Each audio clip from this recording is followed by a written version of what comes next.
Citation. À partir de là, j'avais tellement de lacunes, j'étais pas fait pour le système classique, j'étais perdue. Salut à toi, ici Audrey et Camille pour le podcast Parole de décrocheurs.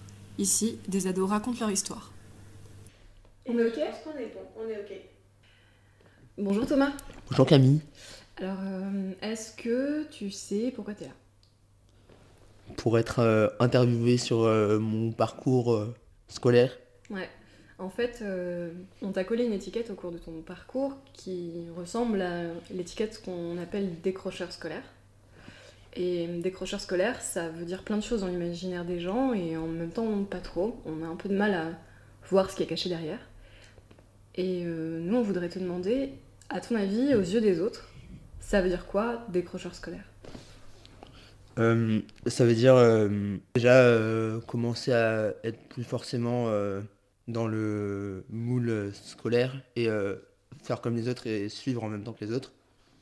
Ce qui du coup impacte un petit peu sur ta manière de penser en général au niveau de l'école et au niveau scolaire et au niveau de la vie de tous les jours aussi. C'est ce qui nous fait totalement lâcher à un moment, c'est le fait de plus être dans le moule et de plus être comme les autres et de plus suivre comme les autres, et, au niveau scolaire je parle, et de plus y arriver en fait, et de tout de suite considérer comme quelqu'un qui n'y arrive pas, et on tombe un petit peu dans un cercle vicieux qui fait que on n'y arrive plus du tout, que ce soit dans la vie ou en scolaire, quoi.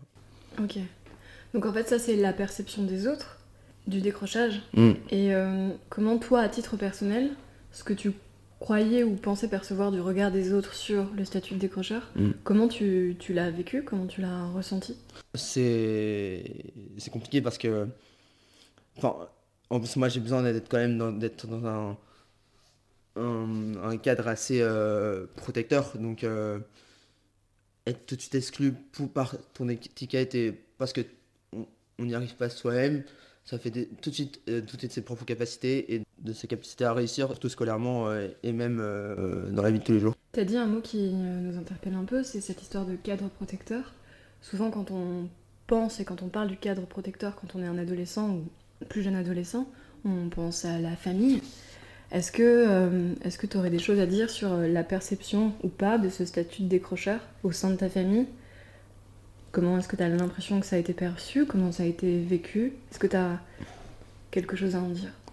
Bah, ça fait tout de suite, ça crée des complications dans la famille parce que t'as les parents qui commencent à douter, enfin, ils commencent à avoir peur pour leur enfant et surtout, ils savent plus trop comment s'y prendre à la fin, donc enfin, ils essayent quand même d'aider au maximum au point de faire un certain bourrage de crâne, même si, enfin, bourrage de crâne au niveau scolaire, je parle, pour aider à la fin. Par exemple, ma mère essayait de me reprendre chaque fois pour travailler.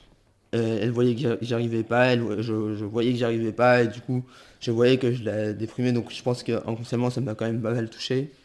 Mon père aussi, pareil, lui, il était tout de suite plus énervé, enfin, c'était tout de suite plus compliqué dans la famille, quoi. Voilà, ça peut toucher quand même pas mal le cadre protecteur en ça. T'as employé des mots au passé, enfin tes verbes ils sont au passé. Ce statut de décrocheur, ça a été le tien? Est-ce que c'est le tien en fait? Qu'est-ce que toi t'as à en dire de ce statut de décrocheur? Du coup, les gens qui nous considèrent comme décrocheurs pensent qu'il y a très peu de chances de s'en sortir, de réussir, en fait, qu'on arrive à s'en détacher au gré des rencontres et des changements de mentalité, je pense. Et du coup, toi, si tu devais mettre une définition du terme de décrocheur pour toi, avec tes propres mots, un décrocheur pour toi, c'est quoi? C'est quelqu'un qui, à un certain moment de sa vie, n'y arrive pas.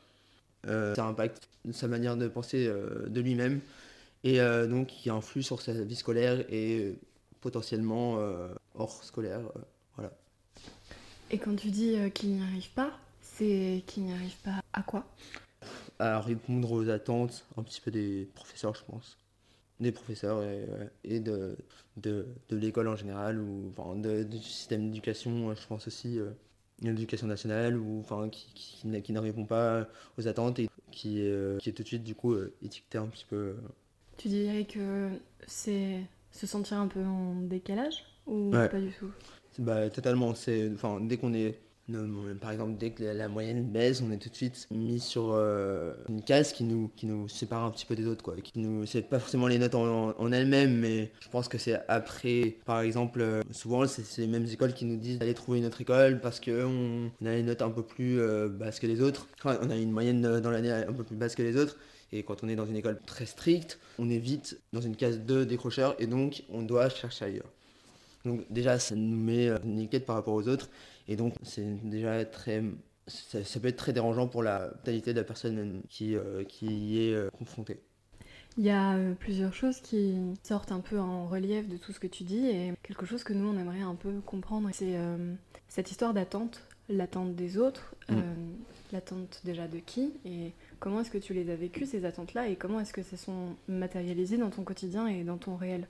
Je pense que les attentes des autres, c'est, en tout cas dans mon cadre, je pense que c'est de me sentir bien dans ma vie, mais dans ma vie scolaire ou hors scolaire, mais moi, vu que je suis quand même toujours assez exigeant envers moi-même sur ce niveau de vie-là, je me mettais la pression et du coup, j'y arrivais pas, et du coup, c'est ça qui m'handicapait, c'est cette exigence envers moi-même qui me faisait en partie décrocher scolairement.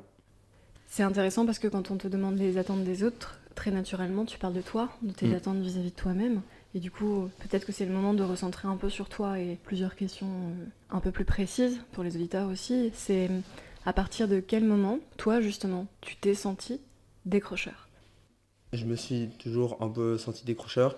Pas toujours, mais j'ai toujours un peu trop réfléchi. Donc, on va dire que j'étais décrocheur dès que les notes. Ça démarre au collège, hein. C'est là où il y a beaucoup de changements. Et, dès que les notes ont commencé à baisser, c'est-à-dire 6ème, ça allait très bien. J'étais pareil, mon cadre, mon pote, mon prof qui me comprenait. Mais dès la 5ème, j'ai totalement le décroché. Absolument plus aucune volonté. Et c'est là où ça a commencé réellement à se détériorer, en plus avec les amis, avec tout le cadre autour.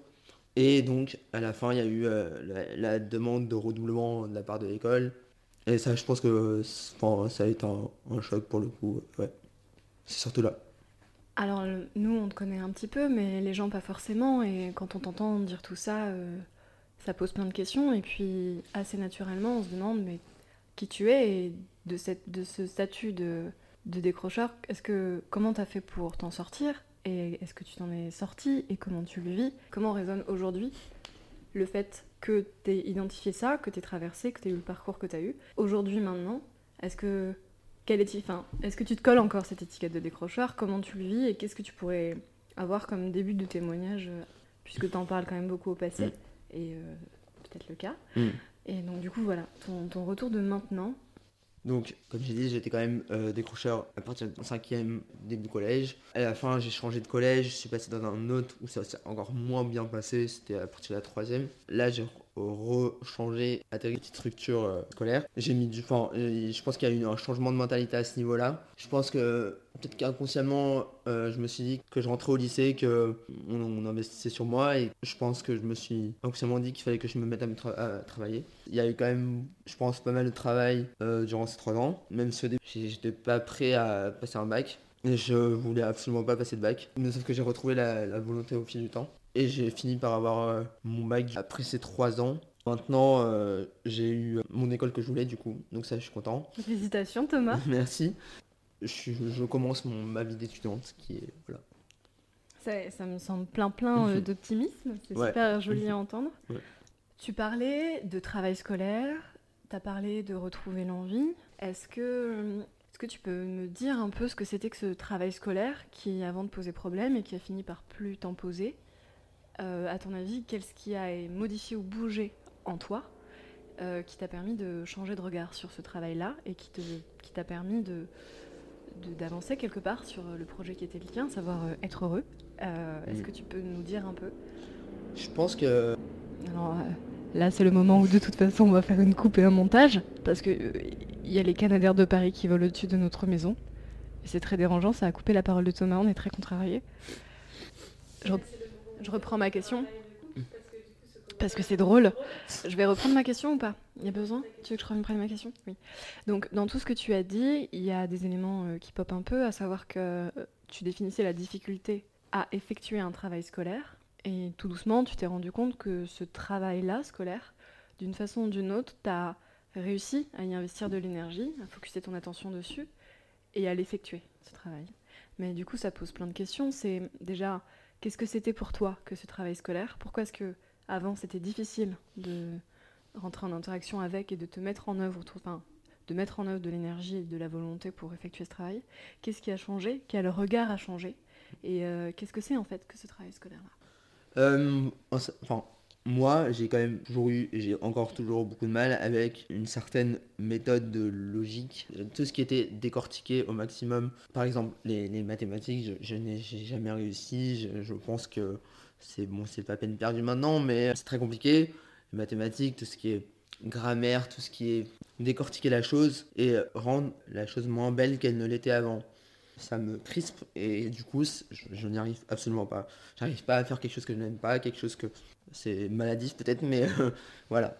Je pense que l'arrivée peut-être au lycée ou peut-être, je sais pas, peut-être un changement, même s'il y en a, il y en a eu dès la seconde des exercices, tout ce qui touche à la conjugaison et tout.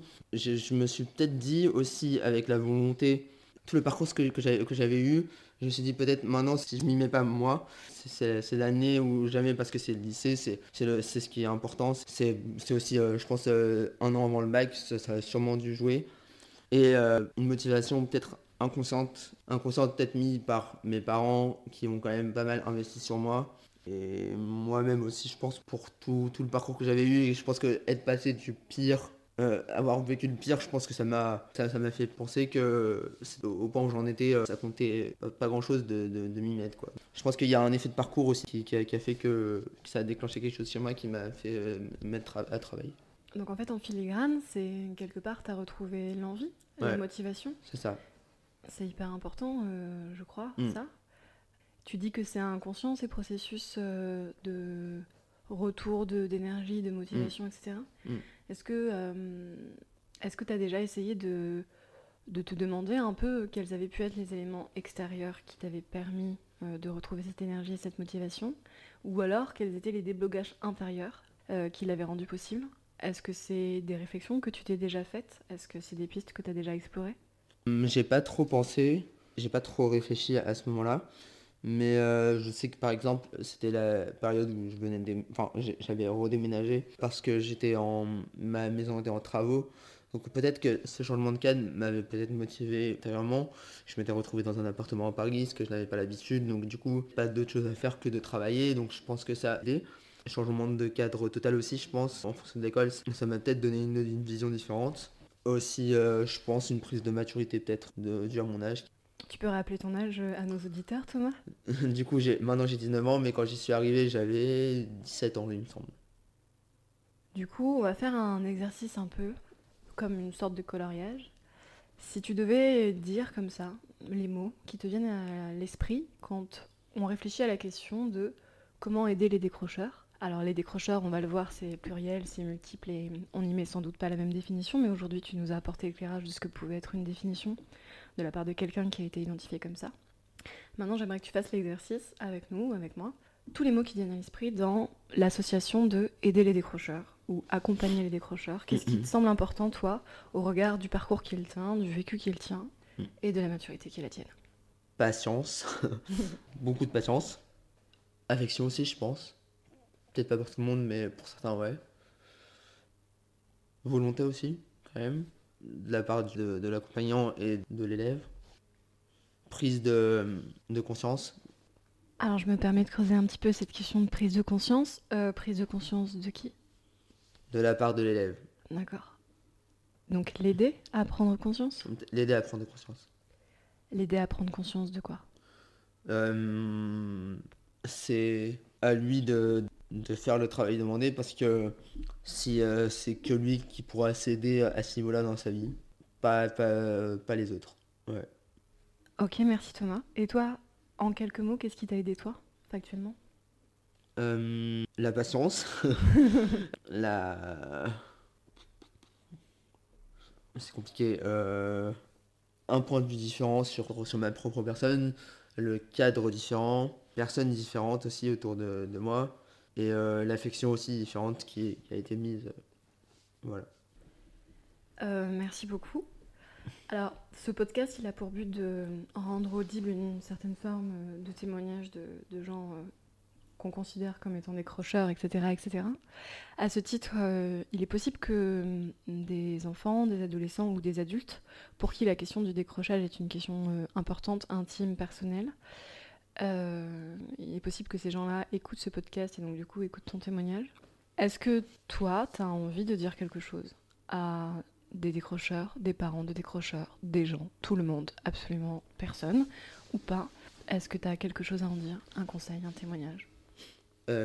J'ai surtout, bon, pour l'élève, je sais pas la situation dans laquelle il se trouve, mais pour les parents, il faut pas forcément qu'ils perdent espoir et que je pense que ça dépend. Qu'à un certain moment, il faut changer de point de vue sur la situation de l'enfant. Il faut pas perdre espoir parce que je pense que ça dépend vraiment des rencontres au fil du temps de la personne. Et que je pense qu'à un certain moment de la vie, s'il est médecin, pas s'il est médecin, mais s'il trouve sa voie, il y arrivera. Voilà. Ok, merci Thomas. Maintenant c'est ta carte blanche, on sait jamais. Est-ce que tu veux dire quelque chose? Non, c'est bon. Merci beaucoup Thomas. Merci.